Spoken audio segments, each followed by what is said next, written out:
Welcome back everyone after the tea break, and we're going to begin our working session 4 on the role of community media and mainstream media in human development. The speakers for this session, may I invite them to kindly join us on the stage. Frederick Noronha, independent journalist. Glenn DeCosta, reporter from Herald. Commander retired TRA Narayanan, editor Vasco Watch. And Tara Narayan, Goan Observer. This session will be chaired by our director, ICG, Ms. Nandini Sahai. May I request the speakers to kindly take their seats on the stage. Welcome to the last session of this very interesting two-day seminar that we had. This session actually sums up the entire seminar, I would say, because in every session we have been discussing education, mining, panchayats, where there was a component about the media and what the role of the media was in talking about panchayats, about higher education, and about Goa being a knowledge society. Now we're talking only about what is the role of media. And when we talk about media, we talk about mainstream media, we talk about community media in highlighting human development issues.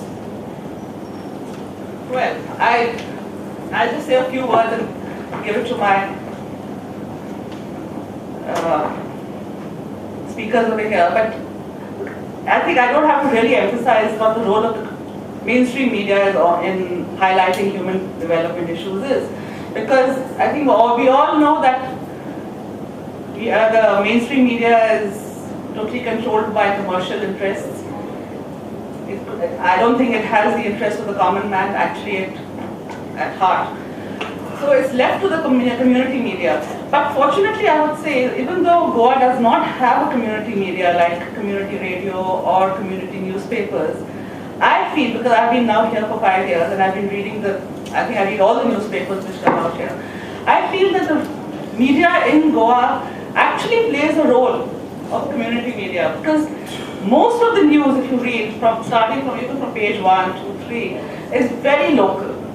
It talks about local issues, it talks about local problems. But I would not say, it still does not qualify as community media, but yes, it does take up issues which concern people. But when we talk about community media, we're actually talking about community radio, we're talking about community newspapers which are brought out by little, NGOs or a group of people. A very good example of community media is a newspaper in Gujarat which is run by a women's group. They have been bringing out this newspaper now for also Gujarat, and I think it's also in Madhya Pradesh. They got the Chameli Devi Award. What was it called, the newspaper? What is the name of that newspaper which got the Chameli Devi Award? It's a newspaper which has been coming out now for the last 15-20 years. I'm not getting the name just now. From Madhya Pradesh. It's a group of women, and they've just been awarded last year the Chameli Devi Jain Award for best community newspaper in the country. They've been bringing out, it started off as a 4-page newspaper which was handwritten by the correspondents. And now, of course, they've got some money, so they print it out, and now I think it is about 10 pages. And it's a monthly which comes out, run entirely by women who are from the village. And it's not only from one village. They go to all the villages around that area and they collect news about school, what's happening in that area, whether it could be women's issues, children's issues, road, water, health, and similar things like that. And then there's also from Rajasthan, there's a newspaper which comes out. From Gujarat, and strangely enough, all of them are run by women. Even in Rajasthan, it's run by women, and in Gujarat also is run by women. So, and again, community radio is something which I'm really surprised that Goa does not have a community radio. I think even the university does not have a community radio. In fact, in most of the cities where there is a university, they have a community radio, which actually is not really a community radio, it's a campus radio, which talks about their syllabus and things. But community radio is something which I think Goa could really benefit with by having. It talks about issues, again, it concerns the community in the language of the community. And there are no commercial interests involved in that at all. It's owned by the community. You see, the difference between a commercial and a community thing is that whether it's a newspaper or it's a radio, it's owned by the community. And so the interests, and there are no commercial interests in that, because you're supposed to generate your own advertising by in community radio, you're just given 5 minutes per 1 hour, and you have to generate your own advertising, and you can't take commercial advertising.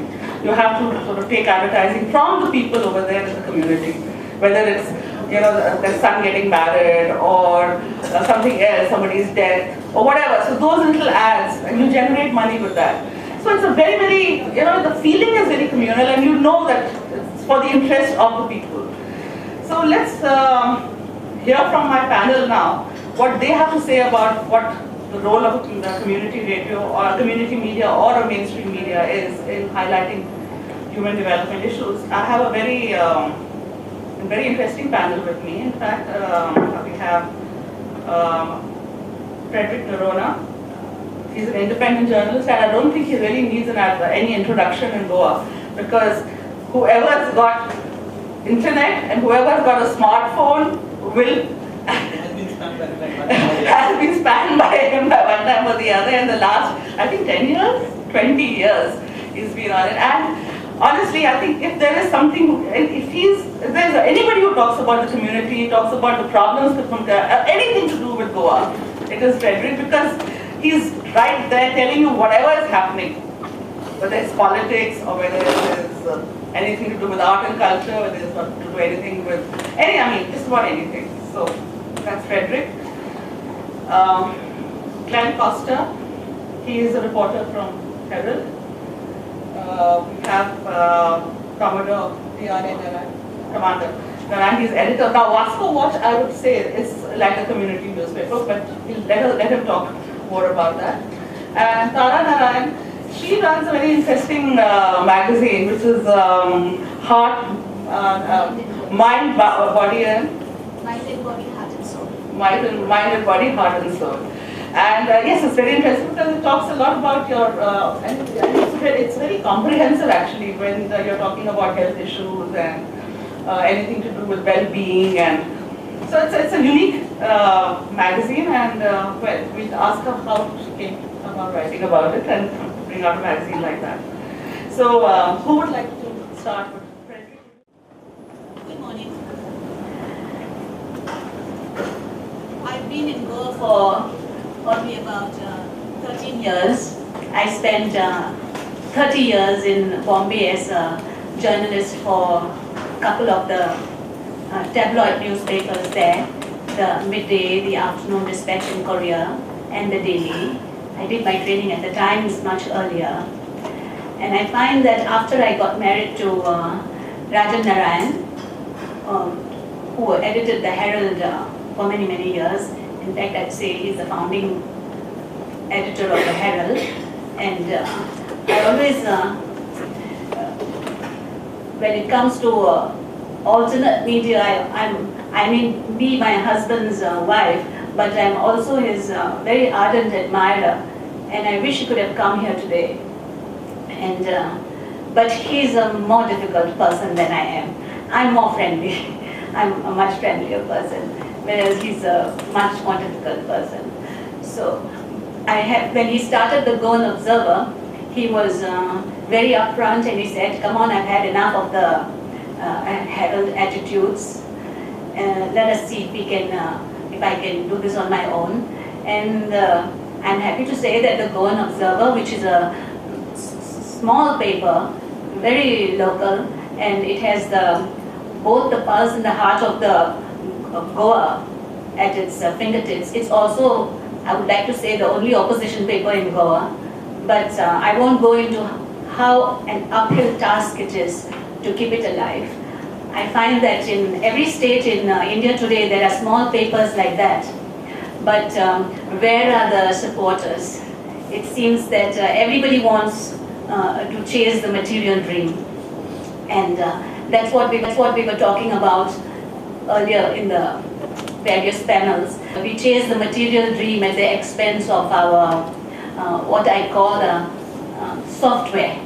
So when your software suffers at the expense of your hardware, then of course as a society we are going to be in trouble.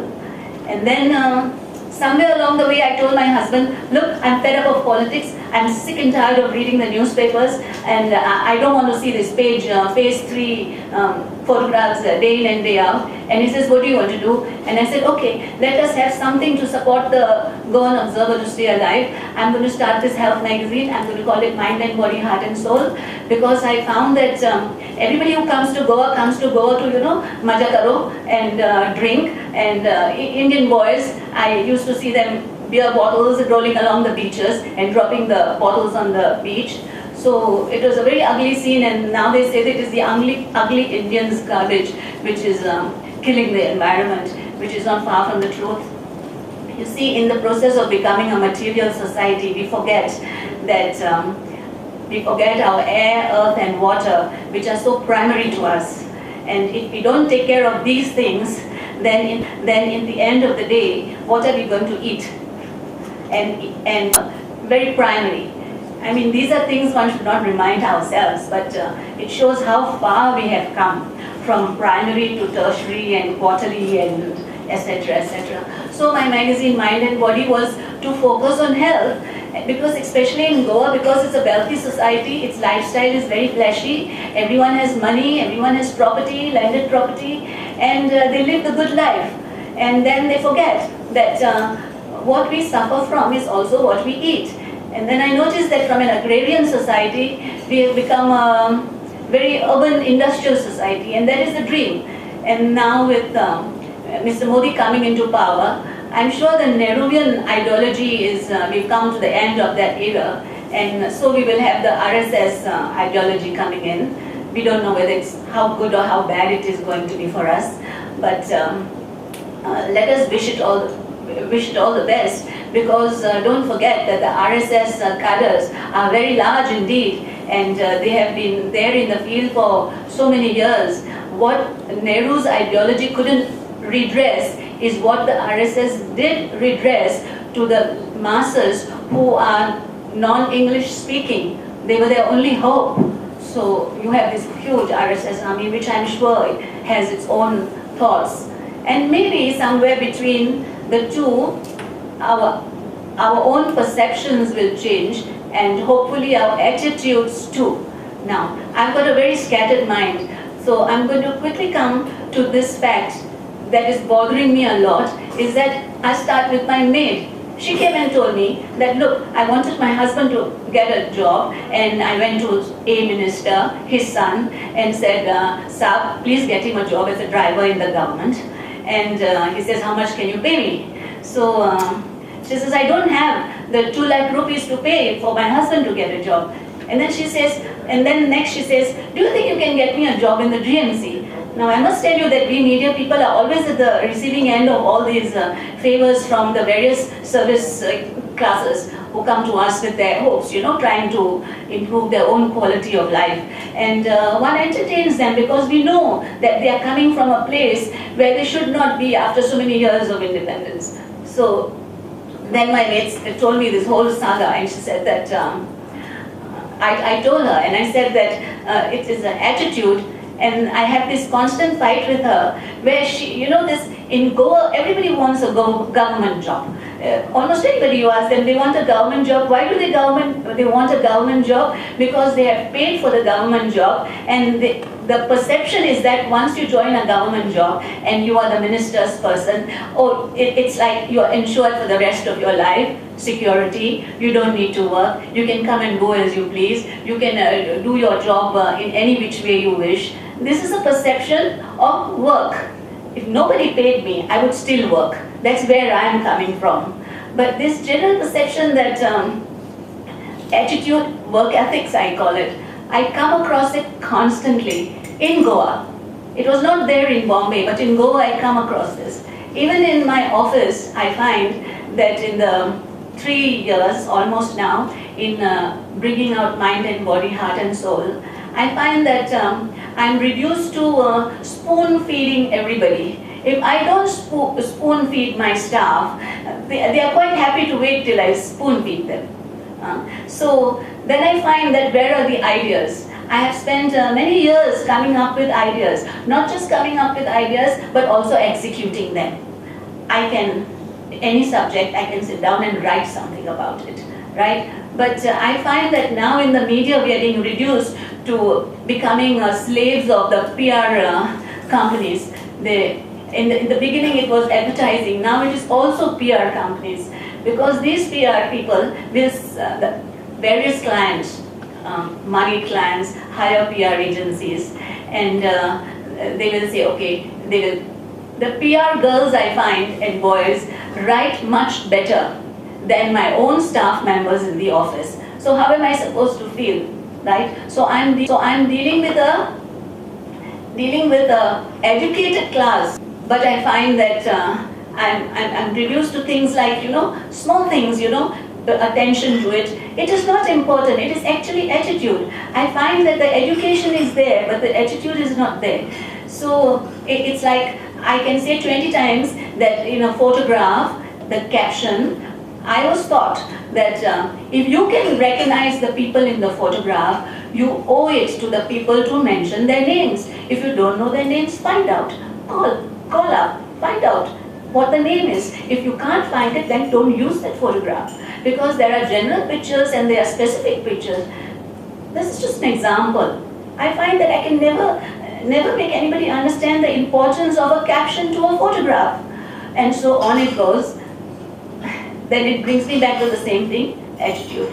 So it is that I come from a place where in Bombay, there are also the difficulties in Goa with the media. And one of the biggest thing I see is that transportation. In Bombay, for instance, as a junior reporter, you are told to go here, there, everywhere, come back and give a report. And then my editor, Veram Contractor, at one point of time would also say, okay, now you do this, come back and give the reports today, and then you can go home. But tomorrow, you give an article or a feature on it. So you see, it was, one was, as a reporter, one used to do multiple things and one could do it, one learned how to do it. And of course, in the beginning, one never even got bylines. Now I find that the staff coming in from day one, they say, shall we put our names there? And then this is the sorry scenario of the media and its limitations now. It's also to do with perhaps lack of adequate knowledge, dedication and commitment to the profession one has chosen. And also I find a lack of passion. Everything begins with passion. If you have no passion for what you are doing, I can guarantee you, you will never be good at it. So the thing is, do not go in for careers and professions for which you do not have a passion for. And yet we are doing it all the time, across all the professions. And the media is also one of the professions. So as a result, there's a continuing downfall of standards. That's what we are talking about. Then it all boils down to, my hardware. How quickly can I build up my hardware? So it is the salaries you demand, the working hours you demand is not commensurate to ability. So then it also comes down to what Mr. Samuel was saying in the morning. It's what I call software. I mean check the quality of your software. So increasingly I find that I'm hunting for software of the mind, and I'm coming up with a lot of frustrations, which means most of us, I think, are frustrated in this respect, one way or the other. How does one rectify all this? I haven't a clue. But then let me quickly come to mind and body, heart and soul. I feel that it is fed up of politics, because politics doesn't solve the problems of the common man, although it loots the common man surely, systematically. Then I said that there must come a time when we stop wanting the government to give us everything on a platter. I mean, we sit and wait for the government to do this, that, and the other. Surely there are many areas when we can do things ourselves also. So it's like people in, for example, maybe certain sections of society have started realizing this.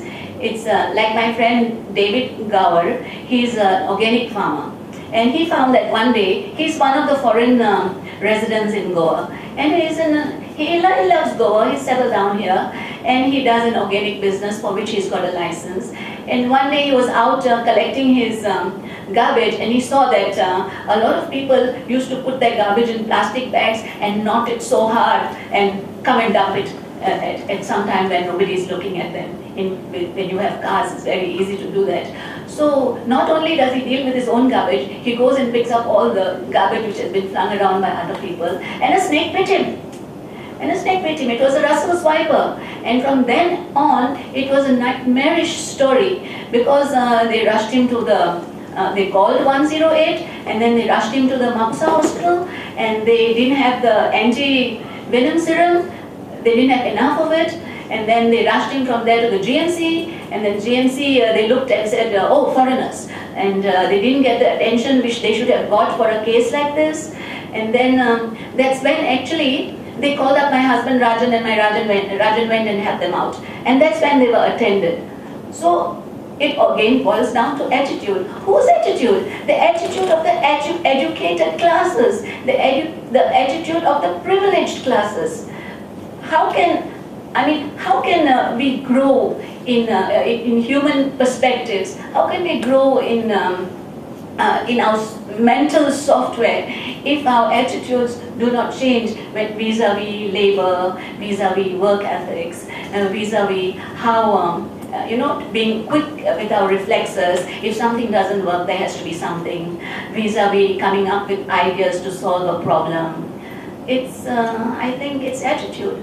So, which brings it back again that I think mainstream media is overrated, it is boring, and it doesn't satisfy anymore. So we come to community media. I think community media is more important than mainstream media, and we should focus on it. But what is community media? Where is it? We don't have it. We don't have it in India. It is still in a very nascent stage.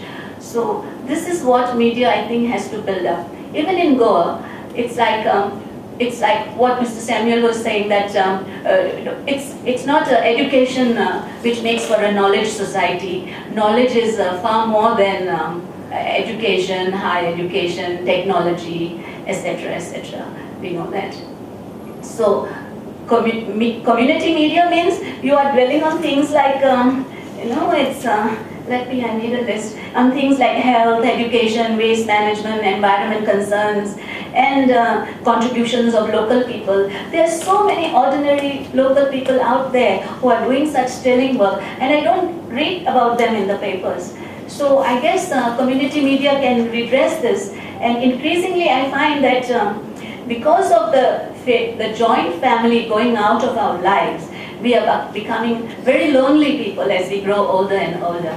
So if we can build up a community infrastructure, then perhaps we may find ourselves with a couple of what I call my 2 a.m. friends.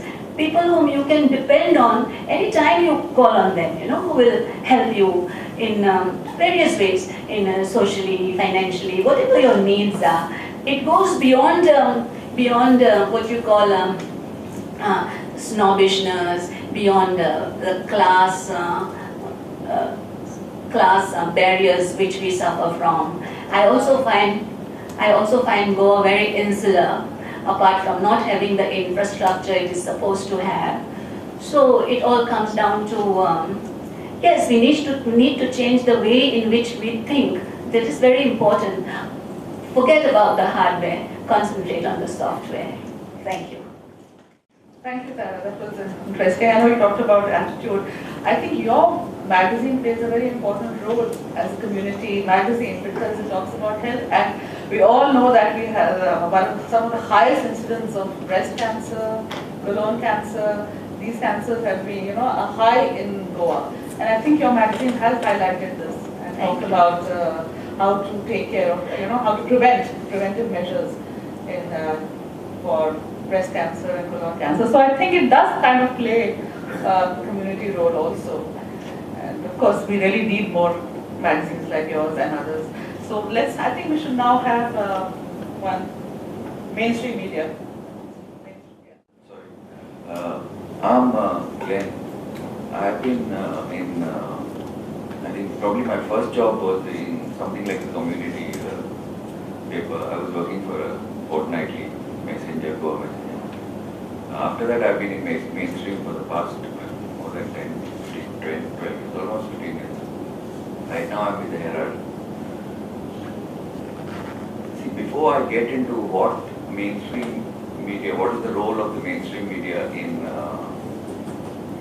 community building, or I would like to basically define what we understand, or what Wikipedia, or what any of the established the established definitions of media and community. See, according to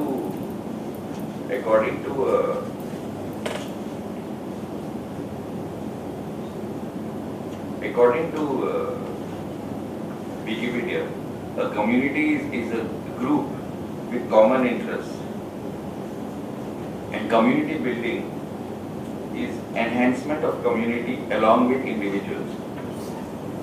Now, most of us know what media is supposed to do, whether it's mainstream or whether it's community or whether it's normal media.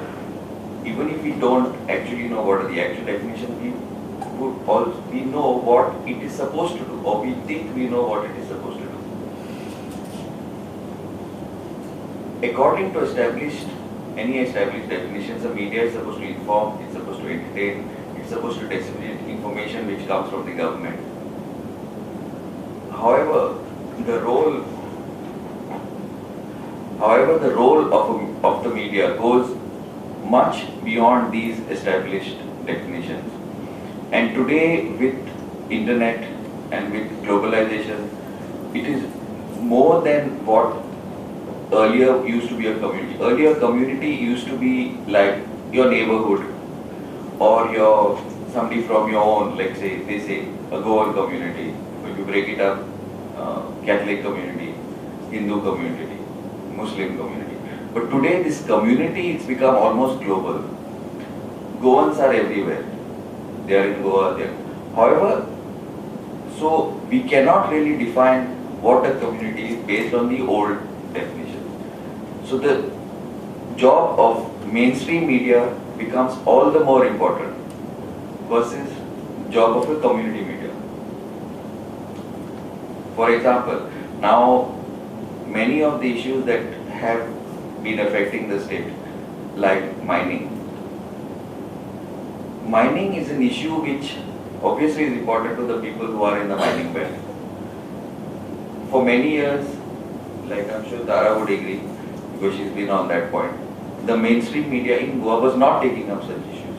Then after some time it did take up. But this was something that was important not only to the Goan community in Goa, but it was also important to the Goan community outside Goa. So for me, it is the mainstream media more than taking up issues for certain important points. It was more like a platform. It was a platform on which various thoughts and opinions of various people affected what actually came out in the media. Now, I don't know how clear I am on this, but what I would like to, now getting down to the exactly what I am trying to say is like this. Mainstream media is a platform. A mainstream media can be a platform for good. It can be a platform to build social institutions, build community institutions which are very alike. It can also be a platform for putting out the other side, like the development side, the government side, all sides. So for example, if the mainstream media works in a way which is good for the community, it is good. Like it would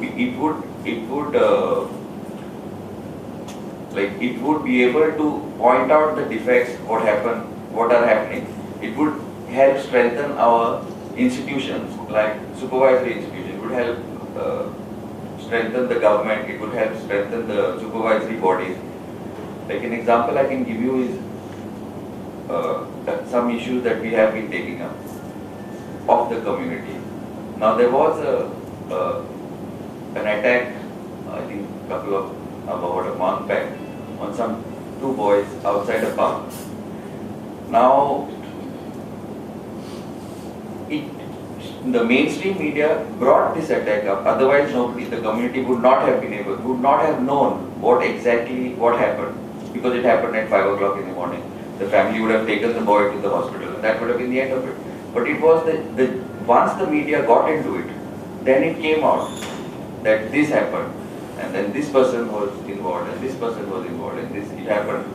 So that awareness was built, and that community, the community feeling was built, and some action could be taken, could not be taken. More than the exact incident, what happened is that the government was forced to take up the issue of the protection and of crime or late night partying, bars. So it built up that thought among the community. It started people in government also thinking that, okay, is it worth keeping these restaurants open so late, or no, we have to close it down at 11. I would like to think, I don't know how far this is true, but I would like to think that it got the community thinking, like, what is wrong with us that on Easter night a boy roams around with a sword in his car. I would like to think that we started thinking like this. But if the media, mainstream media, I don't know about the community media, the smaller papers, but if the mainstream media had not highlighted this, okay, there is always an accusation, especially our paper, we go overboard. There is always an accusation, and suppose if there is a violent story today, one violent story came on Bhagato, we get the flag. But I would think overkill in many ways gets people to think, at least they will curse you, but they will think that, okay, what is wrong with our community? We cannot blame everything on the government. We cannot blame everything on the people. It's an interaction between both. But we would like to think that we have made people think what is wrong with society, with community. We have got people to think whether the values of our community are still good, okay. But that's one thing I would. Second thing, another thing that which is important, I feel the mainstream media, which has got a much bigger reach, is that it has got the e-paper. Now, many people do not read the paper. Today the internet is available everywhere. So the mainstream media, with its reach, it can highlight a lot of issues. It can and does. I would like to dispute anybody who says that at least our Goan media does not highlight issues. Now, we have representatives here. I am from Herald, person from Times. Navin is not here, but most of the issues which are taken up by the mainstream media because it has the reach. Suppose if our readership is X and say Times is now in X, Y, Z, you multiply that by 4 and we get we hit a lot of opinion makers in the state. So ultimately this discourse, this dialogue is built up, and then wherever it goes, but at least that platform is built where issues are brought up, they are discussed, and they are taken to whatever logical level it goes. Now, another point that I would like to bring up is on going on the other side. Now, it is an established fact that mainstream media can be used for something that is not always good for the community, but it is good, it can be used for something which, say, 20% of the community want. If I can get down to one of the theories of this, Manufacturing Consent is a book by Edward Herman and Noam Chomsky. Now what he says, suppose if the 20% of the elite can control the 80% of the people. How? Because the mainstream media obviously can, as I'm sure everybody knows, it can be controlled to a certain extent. I don't really agree with what most people say that it can be controlled to 100%. I would think that there is always a balance to be done. But the mainstream media can play a positive as well as a negative role. I would like to think that as of now, the scales still weigh on the side of the positive. I don't know about the future. That probably the people who read the paper should have more of a discourse, should interact more with the paper, and that's when we can probably do a better job as mainstream. Thank you. Thank you. As I said earlier in my opening remarks, that papers in Goa, the mainstream papers in Goa, play a very important role where community is concerned. But does that really make them into community newspapers? That's a question that we have to talk. I'll take you last, Fred. Let's have... Just to introduce myself, I am Commander Narayan, retired. I retired in '98 and decided to anchor in Goa after I left the Navy. Incidentally, I was never posted here when I was in the Navy, but so everybody asks what made you come here. I think if anybody comes here, he doesn't need an answer to that. So it was a nice quiet place. I was leaving when I was in the wrong side of 40 or 50, so you can't struggle with youngsters in a metro city trying to do a second career. So I thought it's easier to, you might say, survive and get your basic bread and butter in a smaller place. And of course you come with a wide horizon, having been all over the place by virtue of your job and other things. And when you come to a smaller place, there are many things you find that the local people, by virtue of the fact that they have not been exposed to those larger horizons. So you have new ideas and new things which you can implement and make a go of it. And which was what we did with what we call the Vasco Watch. It was the first free to read a newspaper in Goa, fortnightly neighborhood newspaper you might call it. We don't claim that this is our original concept. This was started in Chennai way back, I think more than 20-25 years back by an ex-IAS officer, which was the first of its kind in India for a locality called Annanagar. It's called the Annanagar Times. Today it's a very well-read weekly. I think it's about 40 or 50 pages. It's a big tome that lands on your doorstep every week without fail, with a whole load of stuff. Of course, we are not as big as them yet for many reasons, commercial reasons mainly. And that's how it started in August '99. We started off with a circulation of 5,000 copies, fortnightly. The first thing. No, before I go to that. So today we are 13,000 copies. We managed to increase our circulation or our printing and distribution by about 1,000 every year. The aim was, now we are 15 years, we wanted to reach 15,000. I hope we can reach that by the coming end of this year, increase it to at least 15,000. That would fairly saturate the newspaper reading population of our neighborhood. Because our studies show that the readership of the mainline papers which are there is around 15,000, all put together, all the various mainline papers put together. So we would like to be one for one in terms of our reach. And incidentally, if you talk of reach, I mean that's the lifeblood of our survival from the commercial side. What do you call it? If you take a mainline paper, I think most of them have got a all Goa circulation of about 50,000 each. So that would be with a 13 lakh population. I was just doing some, back of the cigarette packet calculation. That works out to about 3.8% of the population. And then I was surprised that we are reaching 13,000 people out of a population of 1 lakh in the neighborhood. And 1 lakh, of the 1 lakh, I mean, there are about almost 50% who are labor class who don't take a newspaper.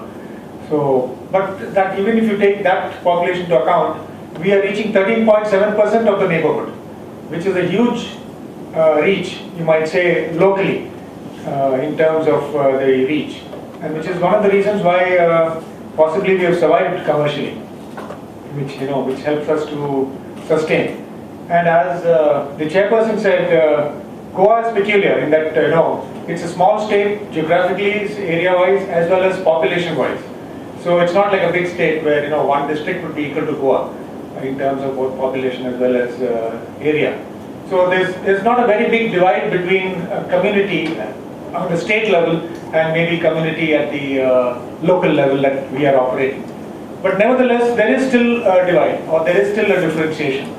And we have in our attempts to fill that niche that we have managed to find a place for ourselves in what we do. And I have tackled this little interaction with you all in 2 steps. One is what would be community and what we have done as a community newspaper. And as Glenn and others have already talked, the first thing would be to break down the operative words in what we are talking about, which is basically community and development, and of course media in between. And when you say what is community, it's a whole load of definitions, basically saying people living in the same place, having peculiar characteristics common to each other, conditions of sharing, group of people living in the same defined area, etc., all dictionary meanings, Wikipedia meanings, and whatever else. Can I have the next slide, please? And it's important that in this what I was going through the net to get some information as to what is the thing, where it says the people's participation is becoming central issue of our time, and participation requires communication, because what the papers or the media is doing the communication part. What we are doing is communicating, and getting the people involved through communication. Ultimately the core of it, media is communication. That's what is the aim of somebody putting out 20 pages of information to you. He's communicating various things. And the first common theme running through development issues is the human factor. We like I always keep saying, and the earlier issue you had agriculture coming down, etc. One of our favorite quips is you can't eat a computer keyboard. You got to eat rice. So no amount of IT, etc. get you food security. You got to finally get down to the field and grow that rice, and and get it to your plate. You can't eat a mouse. Even the you can eat mice, but not the mouse. So and increased freedom of expression in recent times is almost simultaneous with the changes in the political structure. We've seen this in our recent past with the recent political changes that have taken place. How these kind of things have happened. So the planned use of communication techniques, the media gives powerful tools, intensified exchange of ideas among all sectors, and the fundamental requirement for appropriate and sustainable development. Now on this aspect of development, we need to define development too. Is making cement buildings development? That's in fact I was watching a talk by the famous George Carlin on YouTube, where he talks about how nomenclature softens the actual core of what you're saying. And he came down to say that like for example you say development, but actually it means maybe rampant construction. You don't want to say it's rampant construction, so you soften it by saying development. And there are a whole load of such misleading nomenclatures that detract from the actual activity that it's doing. So we need to define what we call development. You can live in a thatched hut, and I'm sure you can still have your internet and email, and maybe reach the world and wherever else. And that would be possibly a better development model than sitting in a high-rise building that is unsuited to the environment around you, creating more garbage problems, etc., etc. So we need to define what we call development.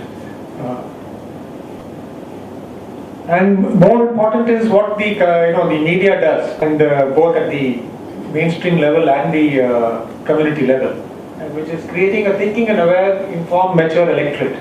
I think there is a undercurrent where people don't want people to think, because the moment you start thinking, you're not a vote bank.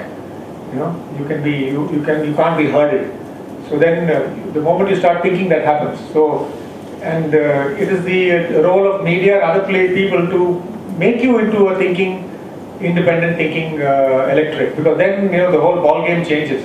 Nobody really knows who's going to press which button where, and that's not a situation a lot of people want. So it's always better to keep you under-informed than make you aware. And small localized community media entities foster the same at the micro level, which is what we do. I mean, we don't take up, as Vasco Watch, we are not into politics, we don't talk of political parties, political activities, but we take up civic issues, things that affect you on day-to-day, garbage, road problems, electricity, or things like that, and other activities that go towards daily, what we call quality of life. I mean, when you say quality of life, you need to define all these kind of things. The better bus service, better, better taxi service or whatever else. And so in this aspect, this is what we envisaged as what the role of us as a community newspaper should be, because this is what we thought a community newspaper should do. And therefore we started this Vasco Watch in '99.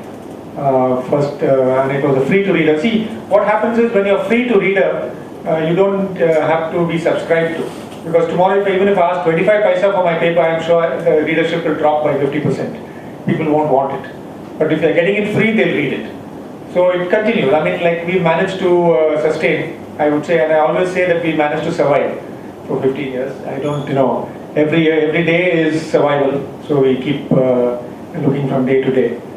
And one thing was, we broke the myth that newspapers are big money business, done by big, big business houses, because that was all the way it was. Unless you're a big businessman with with deep pockets, you couldn't really start this kind of a thing. I mean, when you see people like Times of India, Indian Express, and the kind of groups that are behind it in terms of their money power and their, industrial power or whatever else. I mean, how can a guy who just retired from a government service with hardly any pennies in his pocket come and start doing and start publishing a newspaper? But it can be done. I mean, and we've survived, as I say, for 15 years and showed that yes, it can be done. And you can still survive commercially also. Though, I would say we are not in that great an advantage in Goa as, say, you would be in Chennai or a metro city, because we work on the simple concept that we are reaching 13% of the population, but our advertisement costs are 1/4 of the mainline paper. So, and what we tell the local business is that your footfall for a local pharmacy is not going to come from someone in Vasco for someone from Kankona. So even if there's a mainline paper that is reaching Kankona with an ad cost that is 4 times ours, it's not really reaching your target audience. We are reaching your target audience at 1/4 the cost. So this simple concept obviously resonated, and it made sense because it got response. It got people getting response on the investment in their ads, and therefore it managed to keep us commercially alive. Yeah. Next. And then, so quite obviously there was immediate resonance with the community, and we did a lot of we do a lot of local activity. We organize state visits to the state library. We talk of quality of life improvement. We take them. See, what happens is the newspaper becomes a coordinating point. We put it out that those who are interested in going to the state library, please let us know. So the people ring us up, we make a list, hire a bus, take it, no profit, no loss. Okay, you pay for that, whatever thing goes through with it. Same way we visited, like say, the Butterfly Park.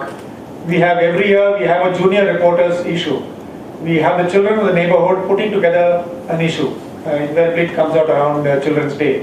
And we take them, last year, we interviewed the governor, we interviewed people like Wendell Rodrigues. So the children also get an idea of, how a media runs, how these kind of things happen, gives them great amount of confidence, gives them great amount of experience in all these things, and that goes out into the neighborhood. And so we have done a whole lot of these kind of community activities. And what happens is that the newspaper becomes the coordinating point of the locality. And that is what people actually want. Everybody wants to do something, but wants somebody to coordinate. And we kind of fill that niche of doing the coordination and at the same time giving the information of local happenings, local many people are not aware of their rights. Local simple things like as a municipality, they're not even aware that there's a citizen charter. So we are tied up with many NGOs which are into consumer affairs, which are into, so we cull information from them and put it out in the newspaper. That there is a citizen charter. If you apply for a birth certificate, you are supposed to get it in 24 hours. So the moment people get to know these things, automatically there's a kind of pressure on the administration to perform. So in that sense, we have tried to fill a niche in the neighborhood, building awareness, building, you might say, giving information, and as well as coordinating to have activities, etc., which improve the quality of life. And of course, we try to be sustained commercially through the ads, and by virtue of the simple model that we have, it seems to be sustaining us for what we've done. Yeah, thank you. Thank you, Commander. I think your newspaper really plays the role of a community newspaper. But I would have been happy if you just given some points on the issues that you take up. How many have been actually, like you said about roads and problems that you have in that neighborhood, and you've written about those issues. How many of those issues have actually been not picked up by the mainstream newspaper, or have also been resolved? The moment it came in your newspaper, how soon were they resolved? So something like that, because I think ultimately the role of a community newspaper is how effective it is in solving community problems also. So I wish you had just paid told us a little bit more about that, but maybe taking the question answering to talk about that. So finally. I just want to pick up where Commander Narayanan left, because I've been a big fan of his paper for many years, and he knows that. Of course, the Goan Observer also you can always expect him to say things that others are leaving unsaid and things like that. About Glenn, I'll come to in 2 minutes. But I want to start with a slightly different take on the point Glenn made. See, this is a glass of water. We can either see it as half empty or half full. Okay, so the half empty part is that the mainstream media, as an agenda, has no space for developmental views. Okay, that's a fact. Now, I don't want to be only pointing fingers at them, because the fact is that even the alternative media, the community media, has no space for this. Okay, we do things by accident sometimes. Because of its nature, because Commander Narayanan is on the streets of Vasco and he meets so many people there is a greater chance that he would be pressurized into carrying issues which are more relevant to the people of his locality.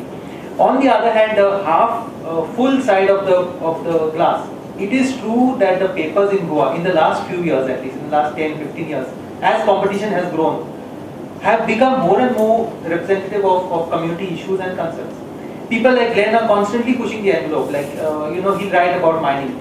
He would write about, he just mentioned in passing about what he wrote on the beaches, and he says he gets negative feedback. He didn't tell you from whom. The fact of the matter is that the officials and the bureaucrats will get upset about it. The common man who should be happy will not say anything. They won't say anything good, they won't say anything bad. So in that sense, increasingly the mainstream media is also taking on these community issues. Maybe because of competition or whatever. Today the fact is all of us are defining community media, going to the Wikipedia, okay, which itself is a community media model. It's grown out of the community and it's become huge. So all of us have to depend on that. Now I think it's a good thing that the mainstream media is more sensitive for whatever reasons. Let's not get into why they are doing it. But the fact is that they are forced to take up the issues which come out on maybe in Facebook, on some mailing list, or they pick up stories which others are reporting on first.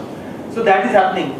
Many of the journalists, as Glenn said, are trained in the school of the alternative world. Today you have alternatives where you can, put out a word, leverage them and things like that. Coming back to the point, of course there were some definitions which are already covered, so I won't go into that. But sometime back in January 2014, Sevanti Nainan, who runs the website The Hoot, had made this point where she asked a question, is India ready for the non-profit media?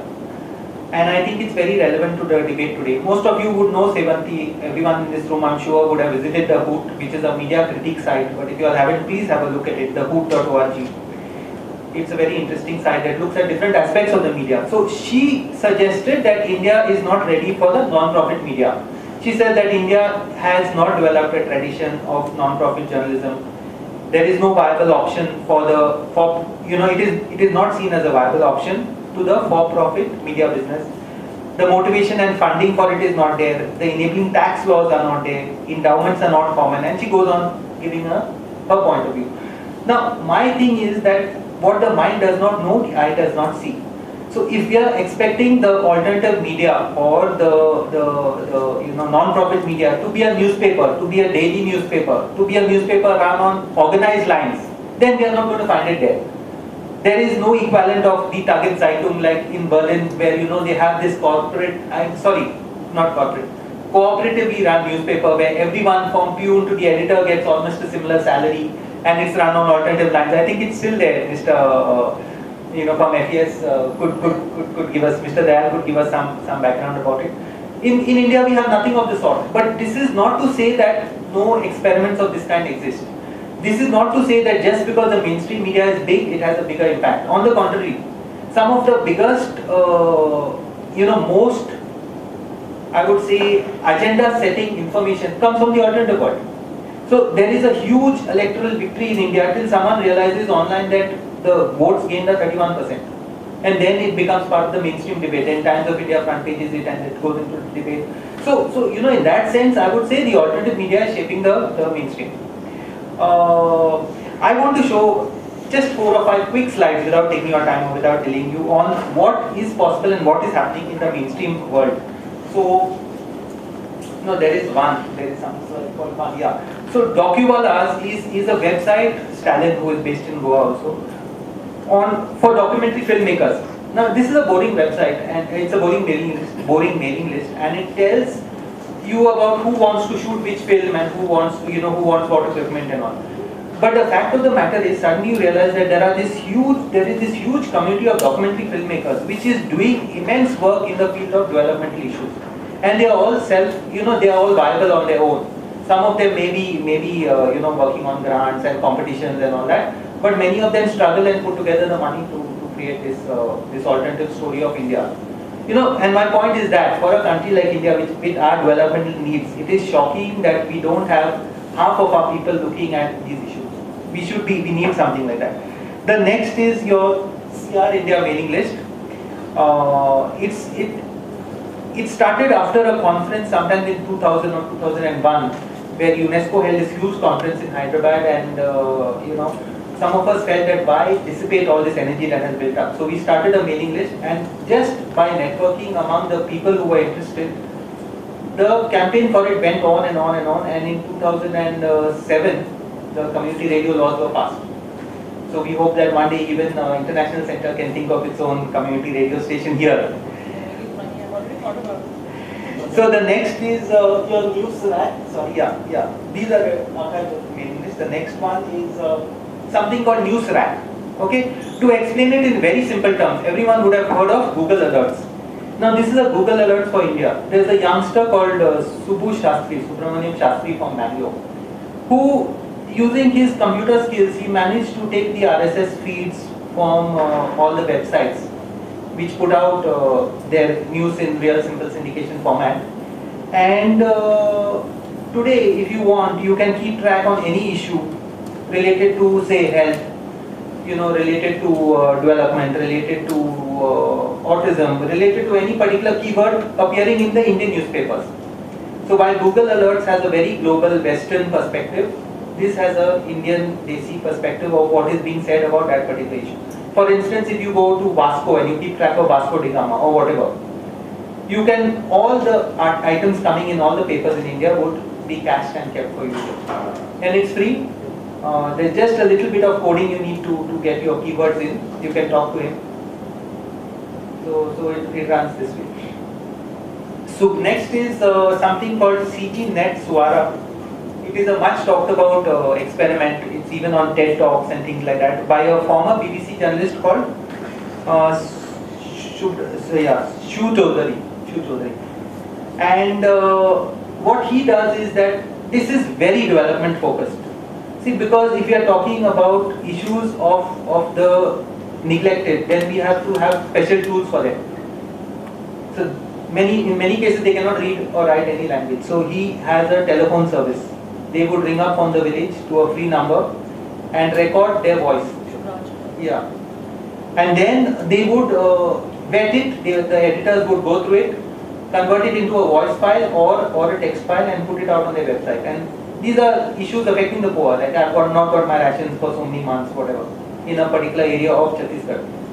And very often the officials listen to it and they are giving their own solution.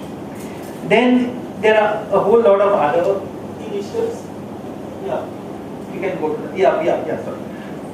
There are other initiatives which we may have not even come across or even heard, because the press never writes about these things. They are not glamorous, they are not sexy. Of course, CJNet, Chhattisgarh.net has got a lot of publicity because Subhranshu, being a former journalist, knows how to tell his story and he's reached TED Talks and those kind of things. But there is a group called Bharat Chintan which discusses issues on a all India level. It's on Google Groups. These are simple mailing lists. There is another group called Kerala Thoughts, which has the full, a large section of the Kerala diasporic community discussing issues relating to Kerala.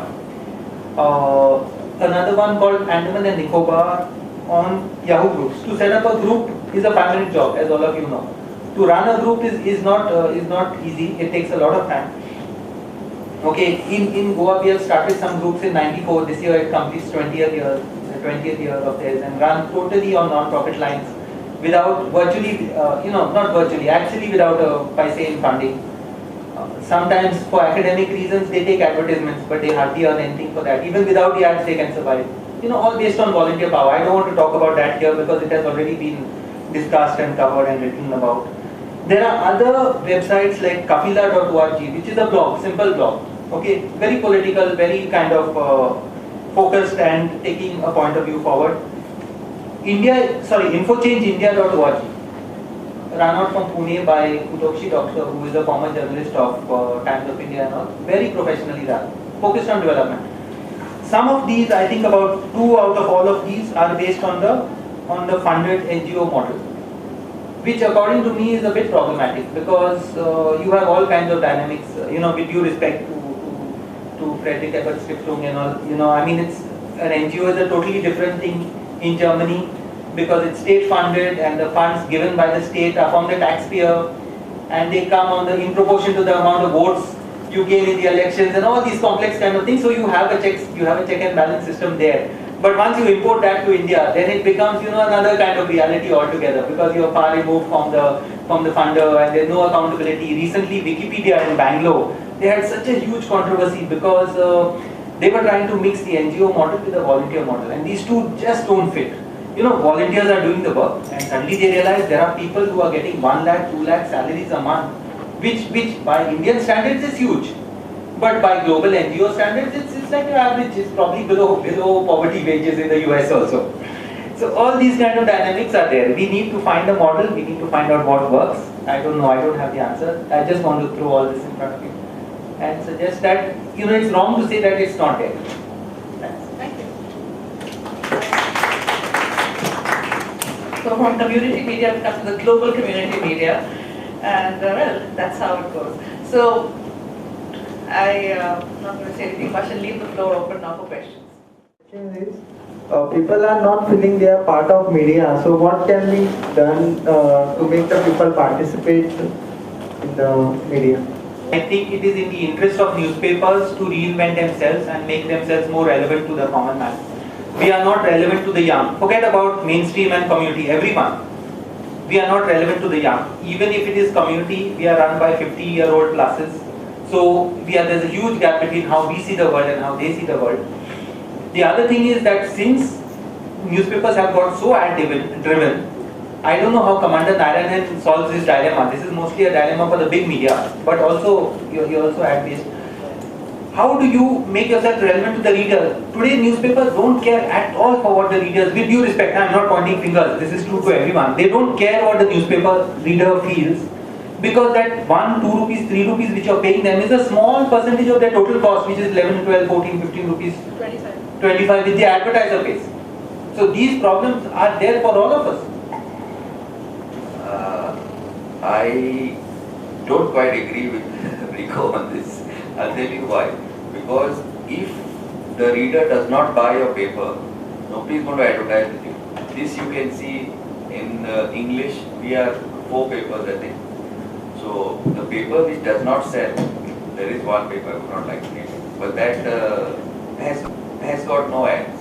So if the reader does you right, will not buy the paper, besides the core.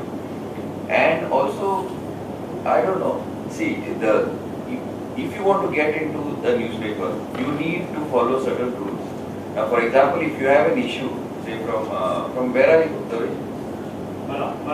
From Mala. If you have an issue in Mala is a small part of Panjim. If you have an issue in Mala, it would be on you to go and approach somebody who's in the media and tell him, okay, this is the thing. 70% of the times, it would be an issue, he would come to you and it would be carried. Now, how it would be carried, now that is another thing, because that's due to the ad position. But basically, we as journalists of any newspaper, any mainstream newspaper, we have a lot of issues. And we have say 6-7 pages, like we do about 8-9 pages of local. But the state is so big, there are so many issues. We have correspondence, we have 11, we have got correspondence in the 40 constituencies. We have got correspondence in the 40 constituencies. And it's difficult to find a balance. However, if you are pushy enough, believe me, it will come in the paper. Now I've been in 2 of the largest selling papers. I have worked for a long time. I was in Navin for more than 8 years and now it is Herald. Believe me, if the person is pushy enough, it appears in the paper. See, I have done, for my masters, this was the paper I wrote on. And I have said that if the large newspapers do not take the community or do not take the people into confidence, they will die. So believe me, it is the reader which runs the paper. Though everybody would like you to think that it's the advertiser. Ultimately, because if you do not buy the newspaper, nobody is going to advertise in that paper. Now I don't agree with this 10-20 years, because I would like to just give you an example of the 2 largest papers today. Once upon a time, the one that is second was number 1. But and to the question that this gentleman here particularly raised, as to how does a reader become a part of the media, become an active, get empowered by the media, I would like to share an experience that I've had that I hold very close to my heart, and I hope that when I quickly share this with you all, you'll gain something from it. Alright, it's about community media, how it empowered me. I live in Nagali Hills, Donapaula, and less than a year ago I had a very bitter experience with Manipal Hospital. They've been expanding the hospital, as everybody's seen, and they had their construction workers defecating in the surrounding IT Park field area, okay, over a radius of ½ kilometer, every morning from 6 to 8 o'clock. And there were hundreds of their construction workers. And this, I say, is coming from a hospital, yes? I took the matter up with them personally, with their project manager, and he says, oh, you know, these are people coming from rural areas and they feel comfortable doing this. I refused to accept that, and I went to the Urban Health Department, all right, and there was a lovely person, I'm sorry, her name, Mrs., I do not get it right now, but she was the head of the Urban Health Department, Panjim office, and she, with one phone call, pressurized them to stop it. I then went further and took the matter up. I wanted this matter publicized, yes. I went to the Herald office. And I wanted to speak to one of the reporters. They said, sorry, all the reporters are out in the field. You'll have to call us later. I went to the Times of India office. They said, in a very impersonal manner, they refused to even entertain me personally. A very impersonal manner said, oh, please email the article to me. I will see whether we should publish it or not. Next, I called up the Goan, all right? and he says, "Madam, just send us the article by email. I will see that it is out in our publication, which will come out 3 days later." They're a weekly newspaper, they come out every Friday, at least they used to. And believe it or not, my article, which I emailed to them, was said in great detail in the same words that I had mentioned. It came out in their newspaper. And I feel very, very proud to say that the very next day, all right, the project man of Manipal Hospital, who gave me very rude excuses, as well as his building contractors, deluged me with phone calls. They deluged me with phone calls asking for a meeting with them. All right, wanting to discuss the issue, saying I was maligning their name. And I said, "Gentlemen, come stand in my balcony from 6 to 8 every morning and see what's getting maligned over here." All right? So this is an experience that empowered me, makes me feel very proud of the initiative that I took. Because I have neighbors in my building who stayed closer to the place that was getting defecated every morning, and they would only grumble and close their windows and shut out the stench and the flies. Whereas decided I was not going to keep quiet. It was a question of health of my family. I was a little selfish. It was affecting me, so I took it up. Maybe if it was 2 kilometers further, I might have not taken it up. But I just want to share this experience with you to say that the common man can be part of the media, provided media also accepts him. And here is where I say community media is far more pro-common man than mainstream media, which has been elaborated from what I just shared with you. In addition to what is said there, as letters to the editor, letters to the editor are something that is a feedback from the people. Now I find, I won't give any names of the press, which newspapers, but there's only one newspaper in Goa that publishes what you say. All the other mainstream newspapers, because I write quite a lot in newspapers, my name is John Eric Holmes, and they always censor it. I don't know, I would understand if it's for the length, or they want to correct the English. But I'm very particular about my English, I'm very particular about the length, and I've been doing this for the last so many years. They always will keep on changing the headlines or censoring it.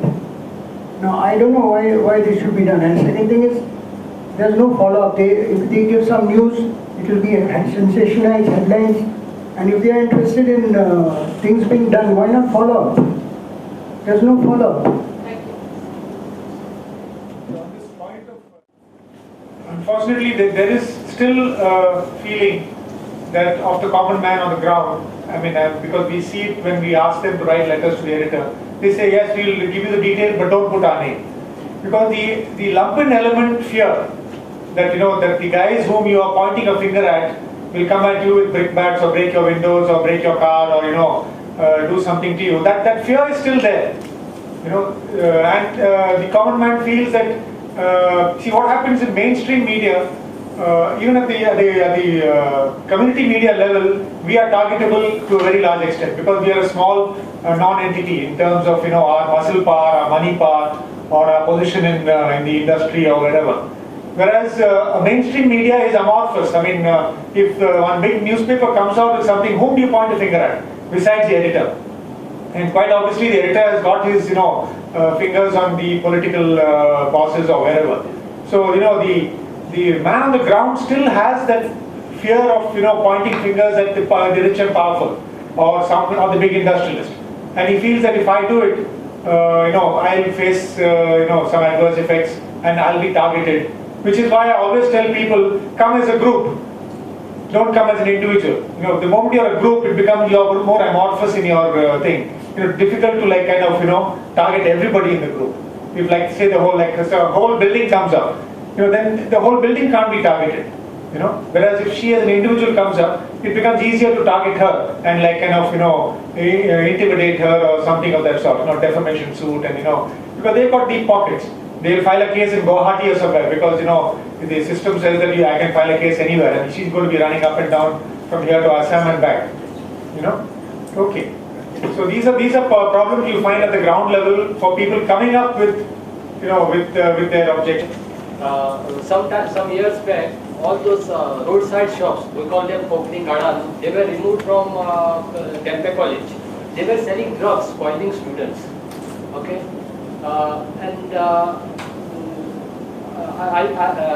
recently, one similar Gada was put just next to Inox.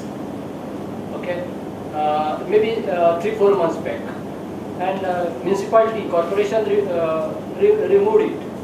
After that, I was not in Goa. I was 2 months. I was out of Goa. I came back, and just before election, I saw one similar Gada just opposite of that, at the entrance of INX from Kampa. It is still existing. I went to municipality and asked them, anybody issued license for this? They said no. I took a picture of it. I wrote to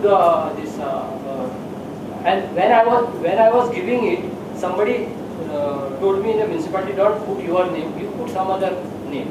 So I said, I belong to NGO. And I gave them a letter to commissioner, because that person who runs that Gada was selling drug. Because I know that person. So I don't want to make an enmity with that fellow also. So I gave a letter and I told them, if action is not taken within 1 week, I will inform election commissioner, because the election code was in this. Okay.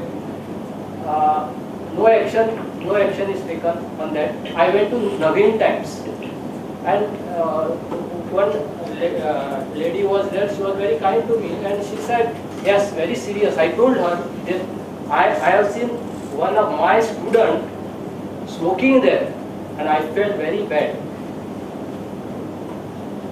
And he's selling drugs. She was so kind. She said, yes. I told her, can you send somebody, reporter? She said, you give your number. I gave my number. Nobody called me. I gave her colored photograph. I still have it. And that shop is still there, selling drugs, cigarettes. It is illegal. But why I didn't go further is, some influential politician is behind that person. So somebody from municipality told me, see, just keep quiet. So I was waiting for this election results and all, but I don't know exactly what to do. The media is here, and maybe so many people have seen it. Can you do something for them? It is just at the campus. Where exactly is the shop? At the entrance where they cut Tendercook National opposite that? No, Forest Restaurant. Yeah. Opposite of that, the road going to Inox. They sell tea and all? They sell tea. Yes.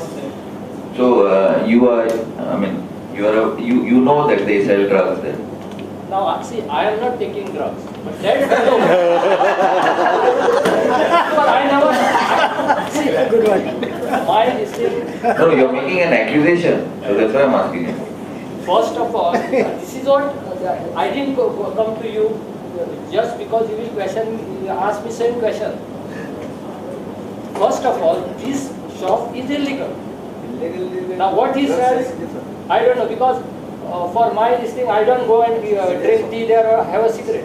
I don't eat chocolates. And roadside shop, I can't stop. It is beyond my this. Police. Well, the media should have. Yeah, okay. The point is, your point is taken. Yeah, media is here. should go and What I am investigate. saying is, Tell the police. Police. Any more questions? I think you wanted the last question. You want to have ask a question? So, something more? Thank you very much. I think we've had a very Just one point. I still feel that at the end of the day, whenever we have these discussions, it increasingly becomes clear that the media doesn't care for its readers sufficiently, and the readers don't understand how to access the media. And this wall is never broken. I don't know how it will happen. Before it is not fair. Interests are much more. See, true. Common perception of common citizen or a reader is that he talks to the reporter, and he feels reporter he needs equivalent to that organization or newspaper. It is not to be.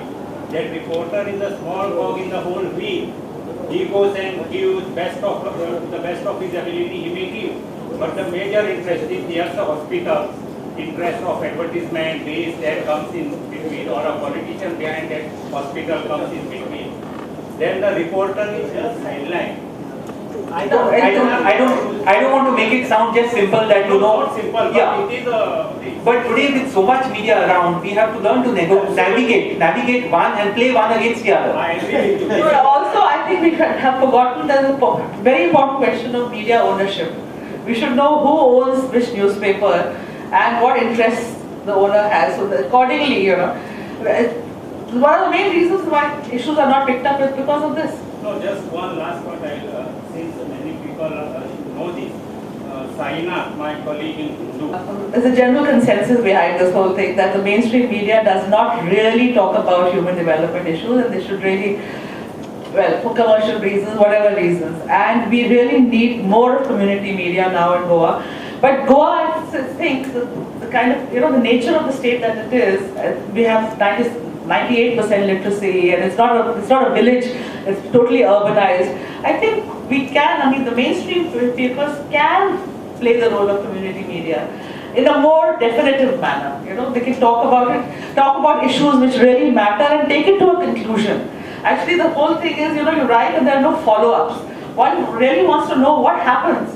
Now this road, which is being built, which is being dug up, this 5-kilometer stretch in Miramar, is dug up now and the rains are coming. The rains are going to come in another 10 days. I have not seen a single media write about this in the way it should be written.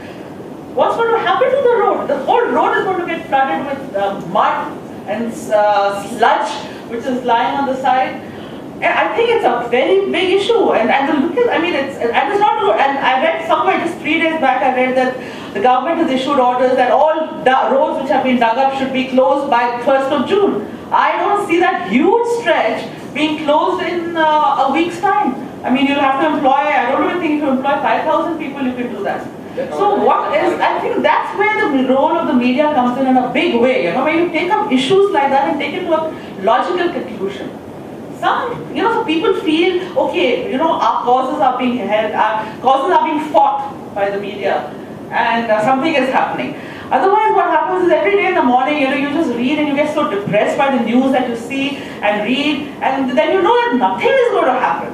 You know, that feeling is the thing which is, you know, which makes you, you know, that separation, you know, that this chasm which comes between the reader and the newspaper is because you feel that what? It's all there, it's all so negative, and the newspapers keep writing about it and nobody's going to pick up the issue and nothing is going to happen. I think that feeling has to go. And that's where Prakash, when you said yesterday that if there is no opposition, the media has to play the role of the opposition. This is where the media has to be the voice of the voiceless.